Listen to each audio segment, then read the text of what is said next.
Hello అందరికీ Valentine's day రోజున మా తమ్ముడికి ఒక కొత్త వ్యాలంటైన్ వచ్చిందండి. అమ్మాయి అనుకుంటున్నారు కనుక కాదండి, ఈ బైక్. వాడు రీసెంట్గా ఈ బైక్ని పర్చేస్ చేశాడు అండ్ మాకు ఫిబ్రవరి 13న ఇది డెలివరీ అయిందనమాట. వాడికన్నా ముందు నేనే డ్రైవ్ చేసేస్తున్నాను.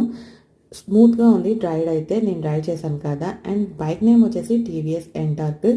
బైక్ కొన్నంత మాత్రాన సంబరం కాదు కదా, వాడితో పూజ చేయించి స్టార్ట్ చేయించాలి.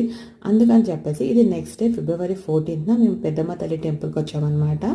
డెకరేషన్ చేశారా, భలే ఉంది కదా. మంచి రోజులు అండ్ 30వ వార్షికోత్సవాలు అవుతున్నాయి అమ్మవారిది, అందుకే ఇంత బాగా డెకరేట్ చేశారు. మేము దర్శనం చేసుకొని ఇంకా బైక్ని రెడీ చేసేసినాం అనమాట పూజకి. ఆ రోజు మంచి డే అని చెప్పాను కదా, సో చాలా వెహికల్స్ ఉన్నాయండి పూజ కోసం అని చెప్పేసి. ఇంకా పూజారి గారు పూజ స్టార్ట్ చేసి ఎండ్ కూడా అయిపోయింది. మా తమ్ముడు అయితే సక్సెస్ఫుల్గా వాడి బైక్ని ఫస్ట్ టైం డ్రైవ్ చేశాడు and I'm so happy for him. Congratulations to my brother. That's all for this mini vlog. I see in the next vlog. Bye by.